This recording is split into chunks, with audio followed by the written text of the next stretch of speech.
My name is Professor Sonny Nwankwo. I'm the director of the Noon Center. I will be chairing this plenary session. And can I quickly thank all of you for staying back? I know it's been a long day, and it takes a great deal of perseverance to continue to engage. So thank you very much indeed. This last session will be speaking to the theme, the power of unregulated virtual spaces. This raises up a whole lot of question whether the regulated space is easier to manage or the unregulated space. More particularly, how has the technology, ICT, contributed in expanding the frontiers of what we know and what we don't know, whether the boundaries are being redrawn, we don't know. There's a whole lot to unpack in this particular session. Unfortunately for us, we don't have a lot of time to do all of that. Therefore, I'll be asking the speaker perhaps if they can say a word or two about themselves, because in the morning we are told that you just have to refer to the conference booklets to get a sense of who they were, but it might be well to appreciate their background, where they are coming from, and then perhaps to make a sense of the contributions they will be making. And I think, I'm not sure whether I'm left-handed or right-handed now. So I think we'll probably start with Professor Stahl, because you will not be making any visual presentation, I believe. Okay, and I also understand that Juliet, Dr. Webster will not be making any visual, which is wonderful, and that leaves us with Sophia, who will be using the overhead transparency. So, Juliet, if you don't mind, so I'll ask you to bring the rear. So, over to you now. So. Okay, thank you very much. Brief introduction, my name is Bernd Stahl. I am a professor at the Montfort University, which is in Leicester, and I had a research group called Center for Computing and Social Responsibility, where we look at ethical and social aspects of IT. I have presented earlier in this room, so some of you will have seen me before, and I'll try to say something different now. The topic of the panel is the power of unregulated virtual space. And I want to say three things, really. One is the vista, the vision behind what might this mean. Secondly, what are the downsides? And thirdly, what are the technical realities behind it? So let me start with the vision. When you hear something like unregulated virtual space, then to me this sounds like it's an opportunity to develop your identity freely, without constraints, where you can do things that you want to do, where you can be who you want to be. You can choose your gender, your race, your anything. You can be a human, an animal, a space alien, whatever you want to be. So on an individual level, it may be very liberating to do that. And I think it's also, or it has the connotation of the promise of allowing this on a collective level. So it allows the creation of new communities, of completely new ways of socially interacting. So I think that's sort of the promise behind it. That's how I interpreted the meaning of the panel. But if you look at what it could also mean, I think you very quickly see downsides. I think if we have anything like unregulated virtual space, then it's probably the darknet. It is sort of the downside of the internet. And what do you find there? Well, you find lots of crime. You find lots of abuse, harassment, child pornography. You find all sorts of things that we associate with what we really don't want to get out of technology. So I think the promise and the downside are sort of both implied in the topic, in the term. And I think it's probably worth, and so those were my first 2 points. My last point is, what's the technical reality of that? Is there such a thing as unregulated virtual space? And my guess is probably not. Because a virtual space is something that is designed. It's something that has been created by human beings for particular purposes. So if it is unregulated, then it is unregulated on purpose. So it's regulated, unregulated. So I think that the very idea of having this is potentially self-contradictory. Unregulated space in cyberspace, virtual space, is also something that is subject to technical constraints. The code, the programming, the technology determine what is possible in such a space and what isn't possible. So in that sense, it's very different from possibly unregulated space in physical reality. And finally, I think it's probably also worth pointing out that one of the promises of this freedom of unregulated space would be that we're anonymous. Now, people do not really know who we are, whether we are a man or a woman or whatever else we want to be. But in technical reality, such anonymity is very difficult, if not impossible, to achieve. Whatever you do online leaves traces, and in most cases, those traces can be tracked back to an individual.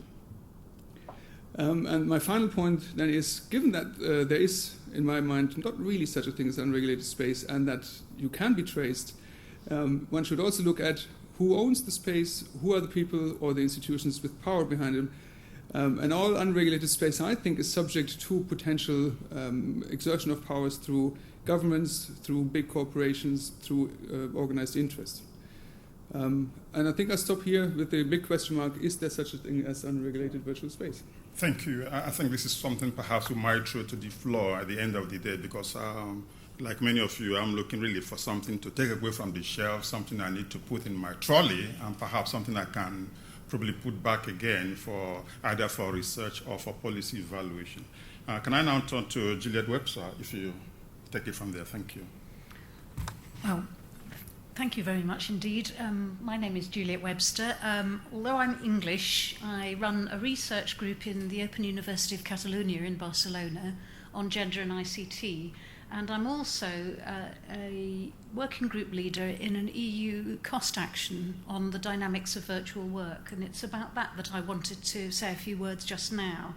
It seems particularly appropriate, in fact, to be speaking here today on issues of inequality and diversity, given that today is Equal Pay Day, as you may know. This is the day on which women start working for free.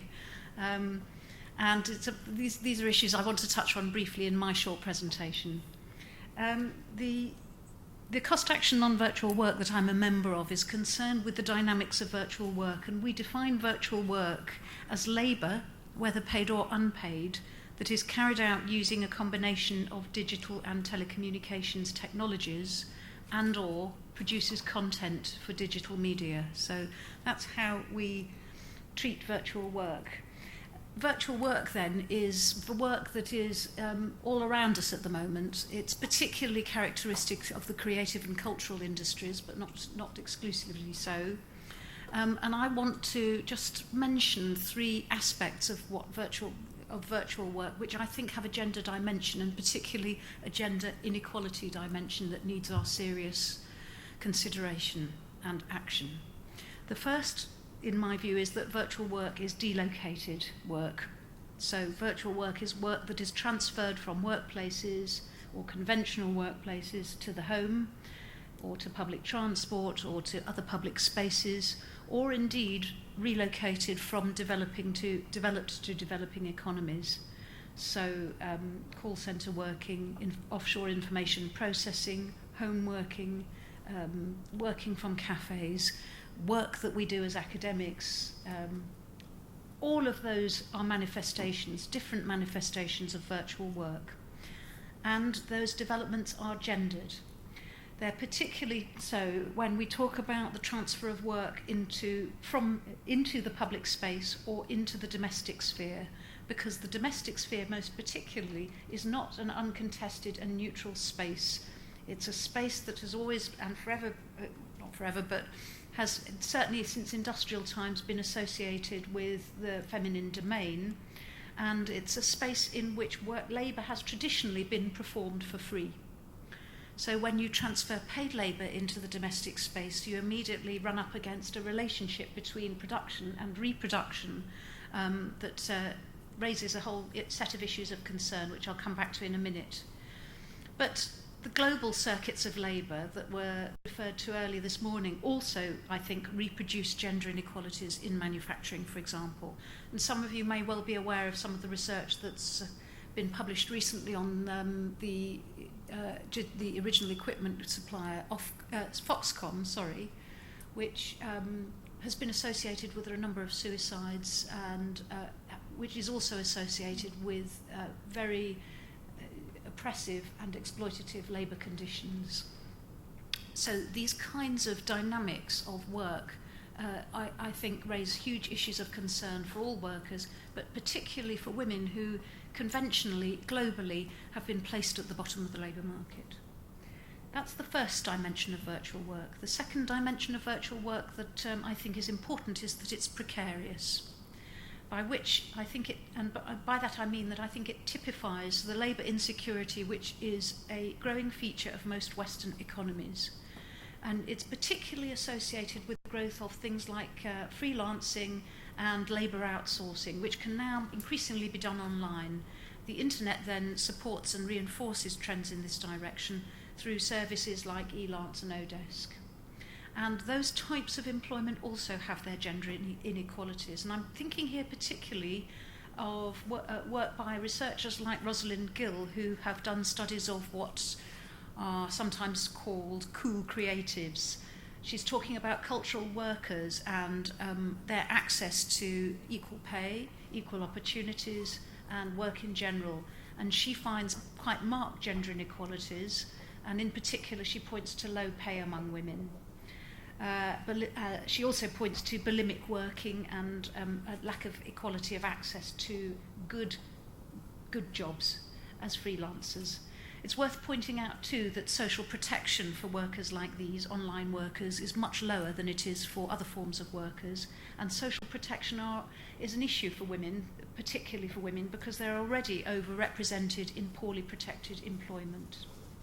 And the third dimension of virtual work that I want to touch on is its boundarylessness, the increasing disappearance of the boundaries of work between production and consumption as work is transferred from producers to consumers by corporations who get consumers to do more activities unpaid in the everyday doings of our lives.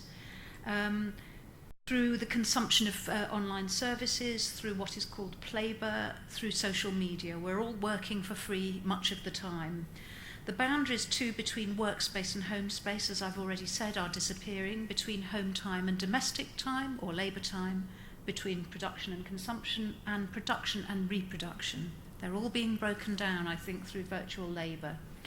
And as these boundaries disappear, I want to argue in finishing that work is becoming increasingly feminised. And by feminised I mean there are no fixed working hours any longer. There is no clear divide between paid work time and place or unpaid domestic time and space. And finally, that work is characterised by the increasing commodification of the self and of effective labour. The social relations involved in the performance of work, and virtual work, a lot of it is now effectively entrepreneurship, individual entrepreneurship, in which people have to sell themselves in order to be as good as the next job.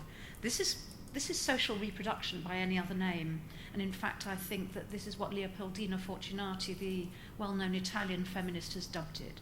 So personal life is increasingly a resource that is put to the service of value creation. So in finishing then, I just want to say that in my view, virtual work, which I'm interested in, signals a major upheaval in the traditional relationship between production and reproduction. And I think it can only be understood through the lens of a gender analysis, but equally it has profound implications for gender inequalities and gender relations in our society today. Wonderful, thank you very much. Juliet talks about,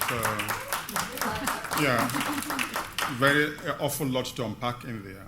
Boundary spanning, potentialities, tensions and contestations, trailing all of that. And I understood a little bit about the entrepreneurship, which is my area, but there's a whole lot to think about. And we'll come back to, we'll turn to her maybe during the question and answer. Can I now ask Sophia, if you don't mind? Not by any means so we just had to ask you to go last because you had to use the overhead projector. Yes. Over to you now. Thank you. Thank you very much. I have a short presentation as well, which is looking at the pros and cons of virtual spaces for women and girls. So here we have a map of cyberbullying hotspots around the world. And as you know, cyberbullying is becoming a major problem for young people, both female and male. I'm going to talk briefly about two Canadian examples. The first example is Amanda Todd, whom you may have heard of, a young woman at high school in British Columbia who was on a web chat with some guy that she didn't know. And they got increasingly flirtatious, and so he asked her to flash him a topless picture, which she did, which he promptly kept a copy of and proceeded to distribute to all his friends. It went around her high school and her community and became the basis for her to be extremely harassed, obviously, not only embarrassed, but accused of being a slut, of being sexually available. She lost all her friends, she stopped going to school, and eventually she committed suicide.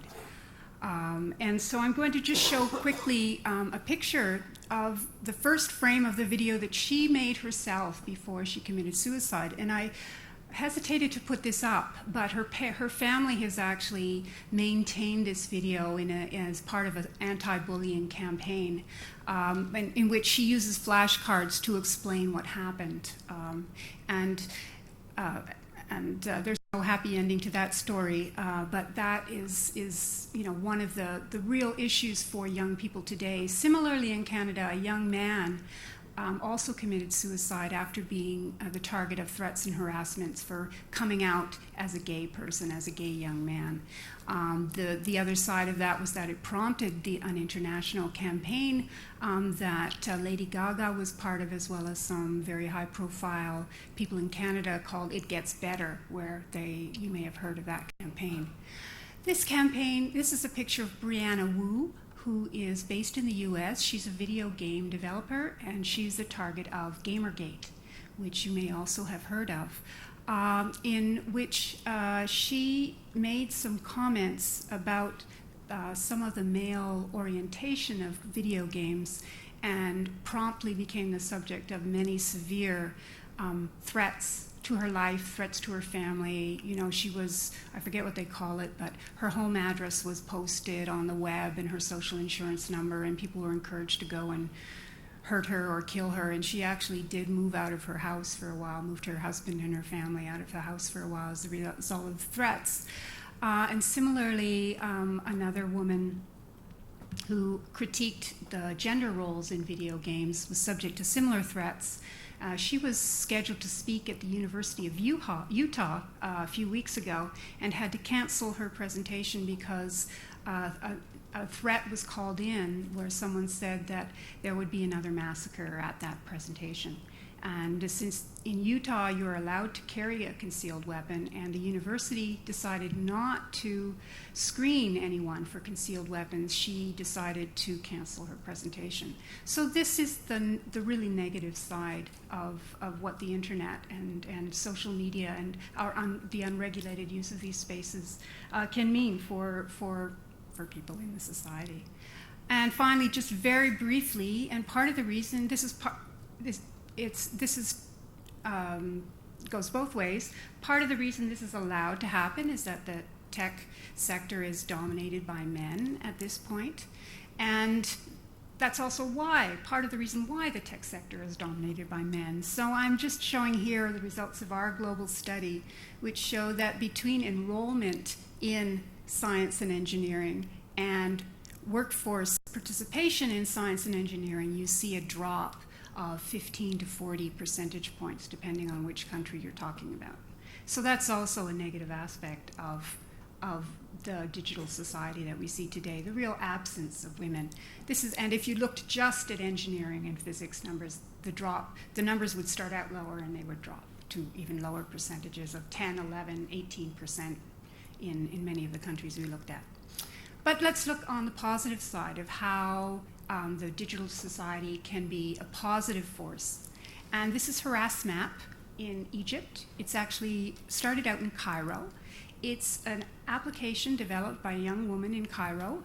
And you take a smartphone or a mobile phone, and if you're harassed in any way, and there's a whole list of types of harassment on the street, ogling, comments, touching, etc. There's a list of about 10.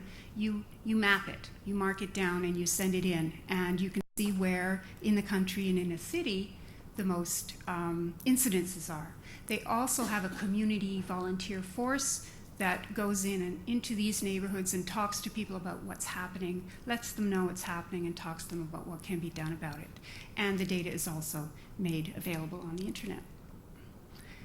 These are examples of women using digital technologies to express their own views and perspectives, which may not have been expressed before. So BlogHer is a well-known feminist blogging site in the US, and as you can see, it looks at politics and range of issues, movies, workforce issues, and so forth.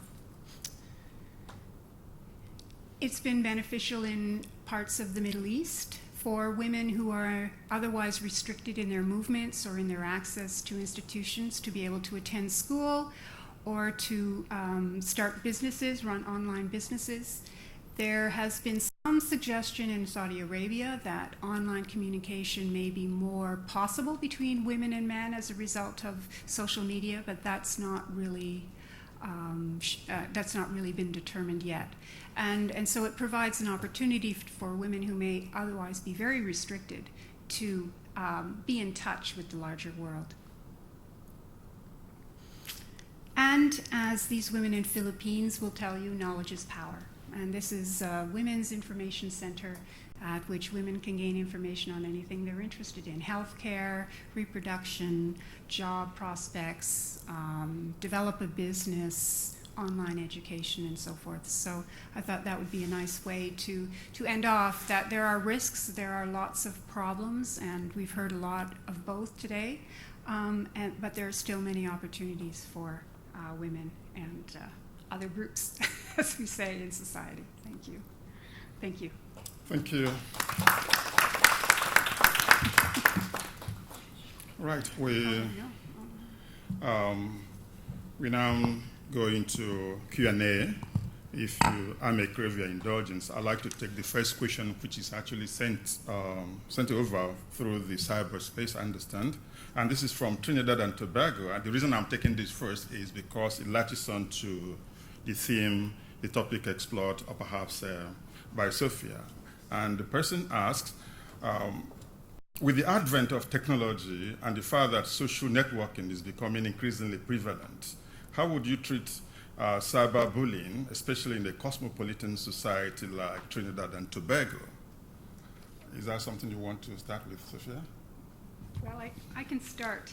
I'm not an expert on how this can be dealt with, but there are various levels of approach to this. And, the first one would be talking to young men and women themselves and teaching them, as you would in any other environment, that this kind of bullying is just not appropriate. It's not done. And it's as bad as punching someone in the face on the street.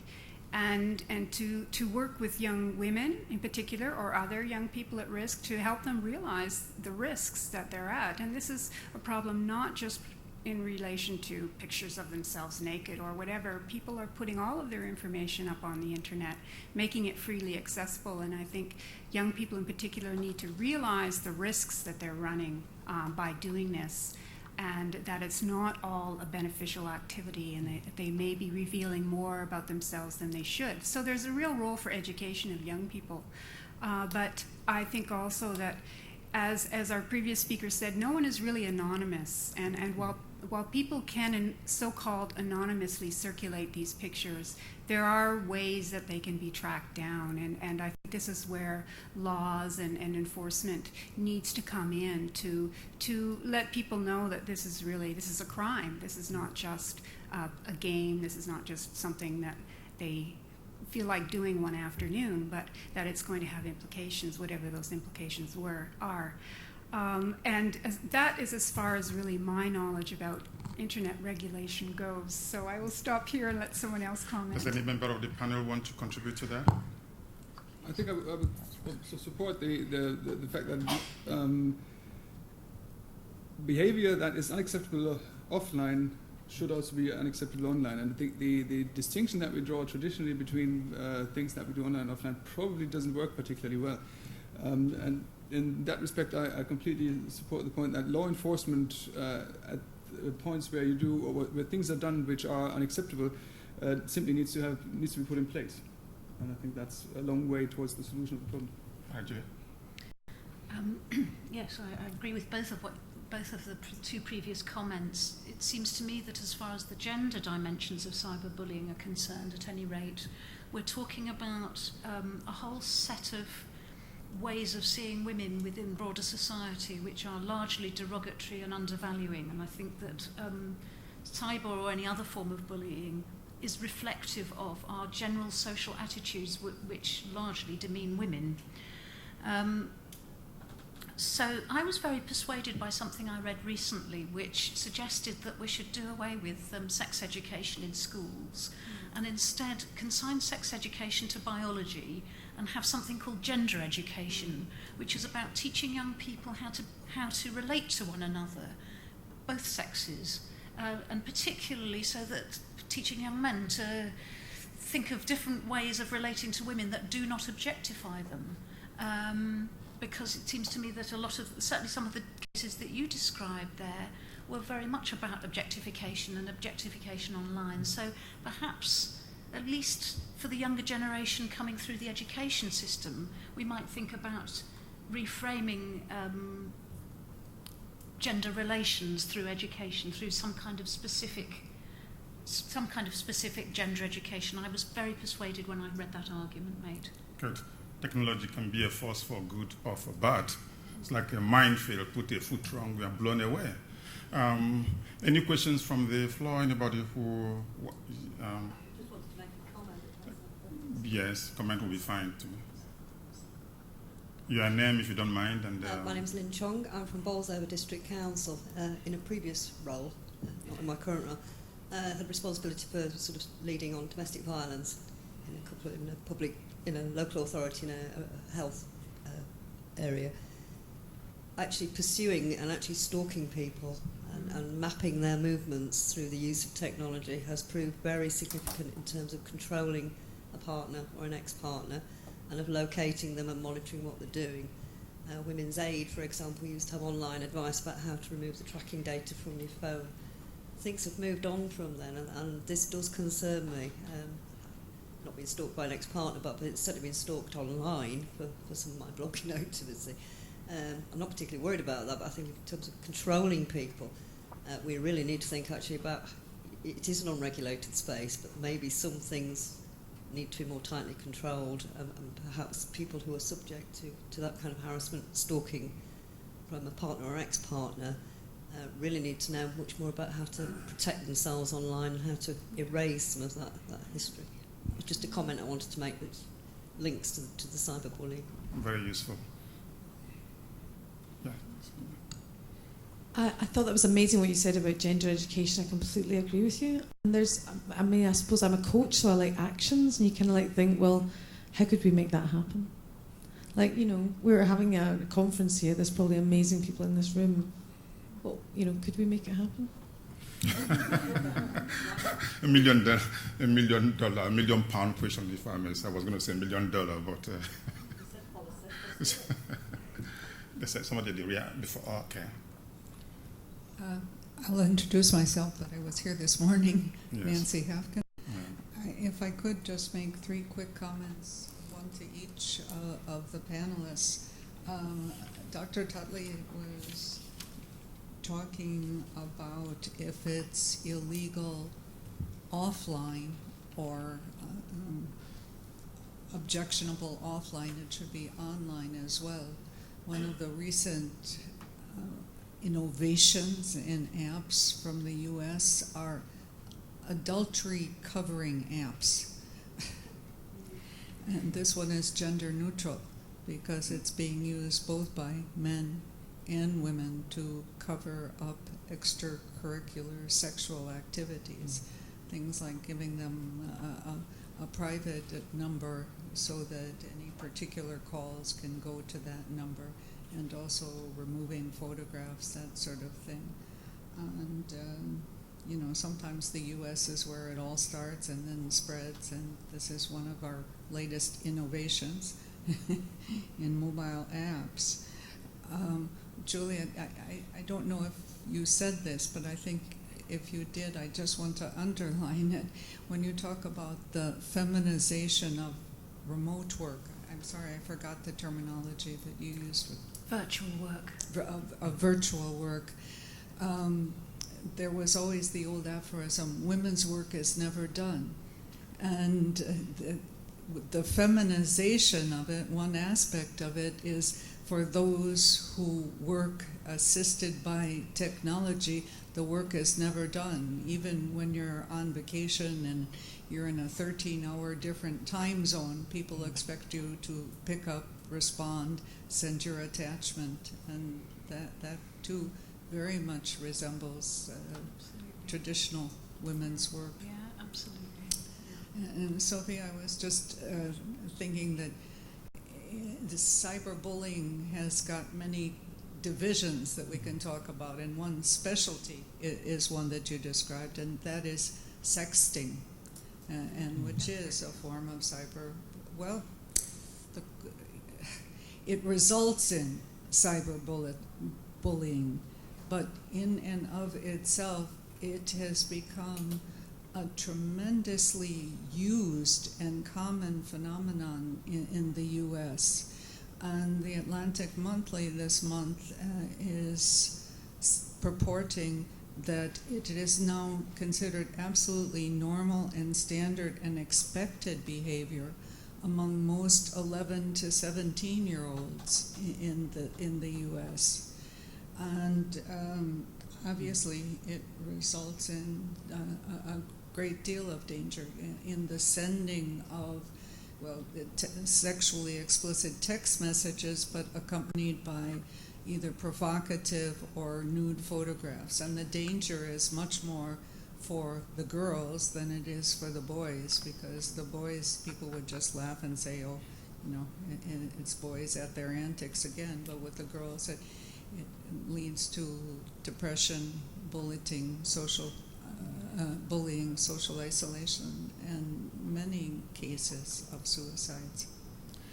Yeah, we'll come back to you in a minute so that panel makes us forget the question itself. So, Bernd, you want to start with that? So yes, we'll come back to you next. A quick one on adultery apps, which to me raises the interesting question of the distinction between what is acceptable and what we would support. And that has to do with what's morally right and to what degree do we have tolerance for things that we don't agree with.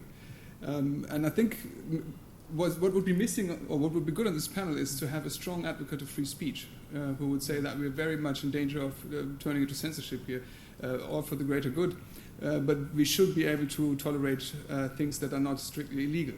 And I think a lot of the sex-related online services would fall in there, where maybe a majority of the population thinks, well, this is sort of distasteful, but still in a liberal democracy we would say, yeah, you can do that.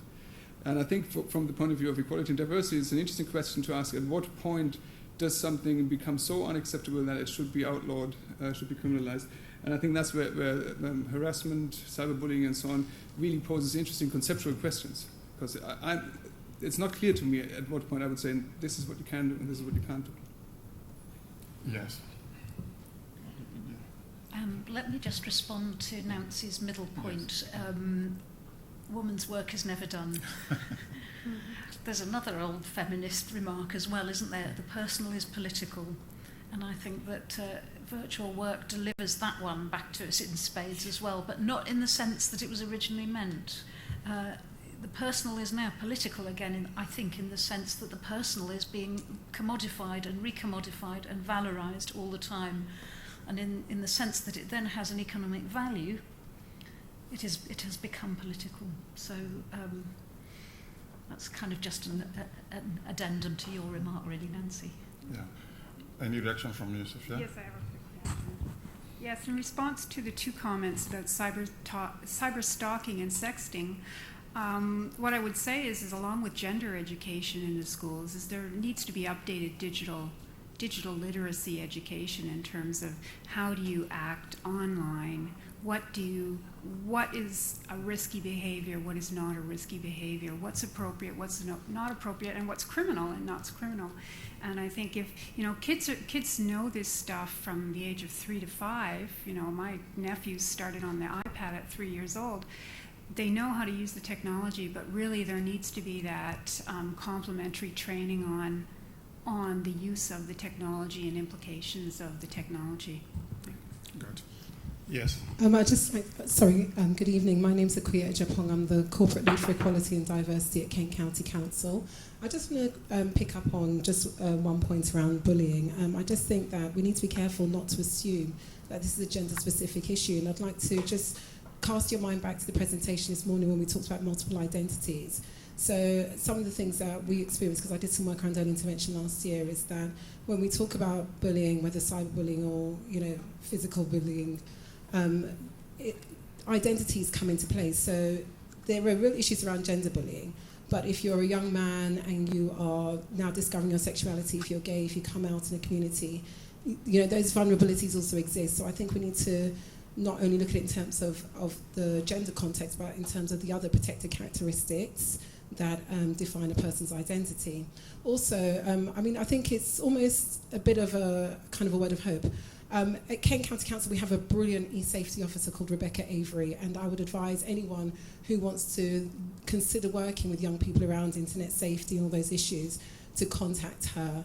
And she has done amazing work with children from Key Stage 1 right up to the end of secondary school, sixth form, around being safe online. And I know this because it links into part of the corporate strategy around safety, bullying and well-being for young people, but also as a parent. I have 2 children in primary school, one's in Key Stage 2, one's in Key Stage 1. And yesterday, it was funny, we were sitting down and she was telling me about how to keep safe online. They've been taught how to keep safe online, and her teacher actually built a fake profile in front of them and called herself Daisy Dallas. And she said, oh mummy, Miss is English, but she put a picture of herself up and she looked like us. And so it really began to bring home to her some of the risks that can exist online. And then also my older child has just got into double digits, and she'll tell everyone she meets. And again, doing some training, some e-safety training and anti-bullying work, she now understands that if she sends indecent images of herself or other people, she is criminally responsible. So you're absolutely right. Education is critical, and it's up to school leadership. We know we now have this disaggregated academy system. That's the reality of our education system now. Those who are in leadership positions, those who are school governors, those who are in local authorities, parents, we are absolutely responsible for ensuring that our children understand the risks that exist in the virtual world, as well as we do in reality. You'd never let a child cross the road on their own without teaching them the risks associated with crossing the road, and it's exactly the same when we look at the digital world as well. I just wanted to put that out there as well. Thank you for the comment. Any further comment or question? Yes, please. Thank you very much. My name is Anna Instead. I come from Hull University Business School. Just following what you were saying about bullying, harassment, discrimination on the basis of sexual orientation, we just did a nationally wide survey about this issue across sexualities. And actually, unlike what most people think, it's not gay men that are mostly at risk, but lesbians and bisexuals. So just make that absolutely clear. But the point I was going to, or the question I was going to pose to the panel, may not be relevant to this panel, but it's burning. It's burning. I really feel like I need to pose these questions because a lot of organizations are placing a lot of emphasis on online equality and diversity training. And despite the fact that most research shows that general research, general diversity and equality training is very ineffective. So my question is, so what role then does technology have in promoting diversity and ultimately equality? Yeah, that's kind of very, very an underpinning question. What role does technology? Anybody from the panel, or perhaps somebody with very bright ideas from the floor might want to chip in on this, because it's quite an overarching question, basically. Yeah, anybody wants to chip in on that? Because I think that actually belies the conference, the theme of the conference itself. And it's something that probably will be a little bit more problematic to unravel. Does anybody want to comment on that or react to that? Thank you. Hi, my name is Angela D, and I'm a doctoral researcher at Nottingham University Business School. And I don't have the full answer, but one aspect that technology can address to answer that question is that it provides forums for people from marginalized communities who are socially disadvantaged or who otherwise don't have a platform to be heard. So one key example is what has been branded as Twitter feminism. There are numerous communities of women who mostly practice intersectional feminism, who have a very strong and powerful voice on Twitter and have been able to affect a lot of change recently, and it's kind of too much to summarize at the moment. But that was enabled by the platform, and in many other arenas, they wouldn't have had a similar type of ability to speak. Their voices wouldn't have been central to the conversation. But because of the platform, people are able to follow conversations and to see how people are speaking from the margins and pushing the discussion forward, and actually creating activist movements that have effects in the material world as well as in the virtual world. But it's just one aspect of it, and you also have to call attention to those conversations in the mainstream, which isn't always done, but there is possibility, I think. Yeah, okay, perhaps one more or two, and then we'll wrap up. Yeah. Again, I don't have all the answers, but I did. I think the Twitter feminism thing's really interesting. In terms of training, where I come from, I don't deliver diversity training. I deliver training to people, and I think sometimes that's the thing with diversity training. It's seen as this thing that people go to, but you don't act upon.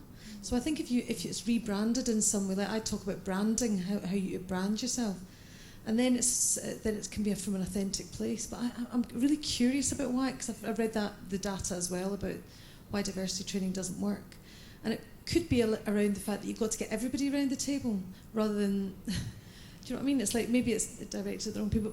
I mean, I don't deliver that kind of training, but what I do know is that good training is about getting all the people around the table to then take actions. And from what I've read about it, not much action gets taken. Okay, is there anybody just? Okay, just one more from Nancy, and then we wrap up. As I understand it, the question was really, should technology promote diversity? What is technology? Technology is a tool. Technology doesn't do anything by itself, but technology is absolutely bedded in society. So the question really becomes, should society promote diversity?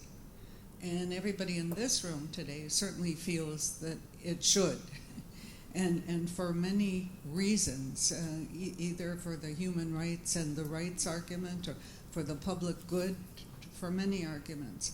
But technology, particularly information technology, particularly the internet, has been used for many, many purposes. You know, just historically, it was set up for basically a communications tool for the U.S. military and research universities. And those of us who are old enough remember that at the beginning days of the first browser on the World Wide Web, Netscape, it was a huge question that somehow technology, the World Wide Web, might be used for profit-making purposes. The first ad on the internet was shocking. And now commercialization is the absolute 99% of the web, and other things are becoming a smaller and smaller proportion. So basically it is society, individuals, groups, organizations, advocates in society that must decide that it should be used for this and to take the tool and use it for them to promote diversity. Sonny, could you have 2 seconds? Okay, seconds yeah, that's fine. on this? Because all your comments have sort of got my brain working again. My own personal belief is that the role of technology in advancing equality and diversity, I would say equality objectives really, is that particularly the internet, I think, can provide a very powerful tool for the exchange of information. And we've talked about a number of websites and forums and blogs and so on that do just that this afternoon, and I'm involved in developing one around gender and science at the moment, which is meant to be a resource for people to go to get information and share information. So that's one thing which is important. But I do not think that any kind of wonderful website can advance equality or diversity. People advance equality and diversity. And it seems to me that all the most effective interventions are those that are tailored and worked through on the ground by people who identify specific problems, work out an action plan and measure their progress against an action plan, and repeatedly check back to see how they're doing. And then perhaps again the internet and other technologies come into play in allowing the publication of data, because data that reveals and makes transparent what you're doing and how well you're doing is all important. So it's the combination of the two, I think, every time, but bottom up, people-driven activities. Thank you. Thank you very much, Juliet. I think we probably be winding up now, and may I please ask you to join me in thanking the presenters for a very refreshing session. Thank you all. 2 pieces of information from the organizers, Neil Stewart Associates. One is that there will be full access to the online materials. I think they'll be making the information available to everybody, so anybody can pull down the materials and join the conversation as more people from the virtual space throw in some questions. So I think we'll continue the discussion.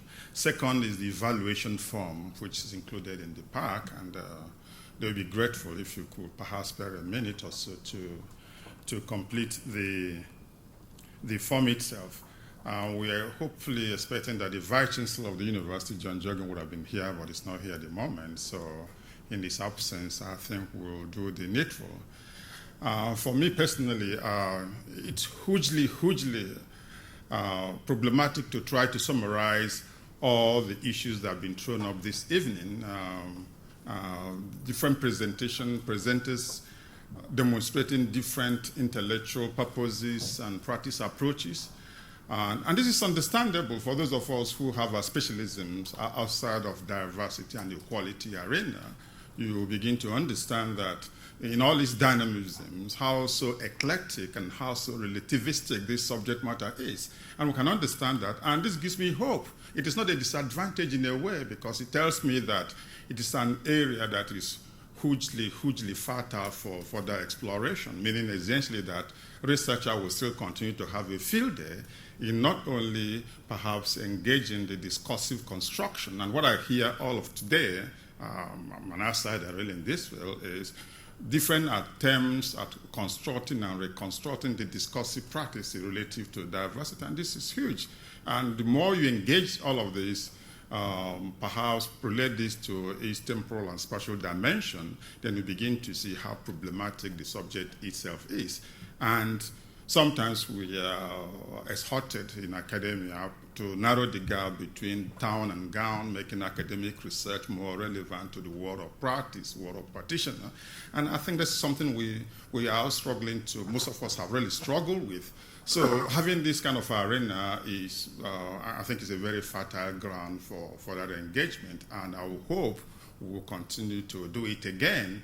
And this really gives me hope that we can continue to roll on this program, and I'm hoping, and we'll be coming back to you to make 2015 event much more productive, more engaging, and more, if there is any way we can make it better, we will be glad to hear from you. And I also use this opportunity, he's not here now, Lord Noon, who was here in the morning, despite his personal personal constraints manage to be here is given that kind of personalization leading from the front to say that it's just not about money, but somebody talked about leadership in the morning, which is very, very important. And we appreciate that. And we hope that that level of support will continue into the future as we expand this area of engagement. As a matter of fact, I must be honest with you, I thought I was going to write a summary, but as soon as I started, I gave up because of, if you like, the different versions, different areas, and more particularly, what I see as a researcher myself is the predominance of what I call conditionalities of diversity, the conditions of diversity.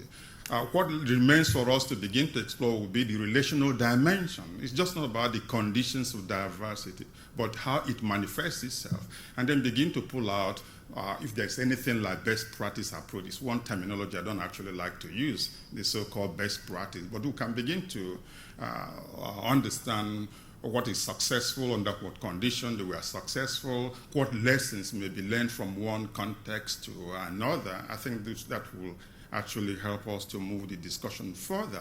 I think there's quite a whole catholic of approaches and catholic of avenues to explore, particularly from research, so that perhaps when you engage online and there are issues you want to throw back at us, we can include this in framing our call for paper for next year. And it will be pleasant to see you all back again, probably in this particular venue, if not somewhere else, which will be equally as nice. And I also like to thank, the people who have worked at the background to make all this very successful. I've never met, been a long time, I've seen this level of professionalism in terms of helping everyone else to know where they're supposed to be. Everything else worked very smoothly all today. So thank you all, Aderia, and we appreciate what you've done today. Thank you all. And what is left for me now to say is to thank you again, because without you, there would have not been any conference today. You may not have known what constraints has gone into putting all of this together, but for you to be here today, we are immensely, immensely thankful to you for being here and staying on up until this late hour, really. So thank you all, and I'll see you again. And you have a safe trip if you are traveling out of London, if you are staying with us here in London. Have a good old beer if you can. Thank you very much indeed.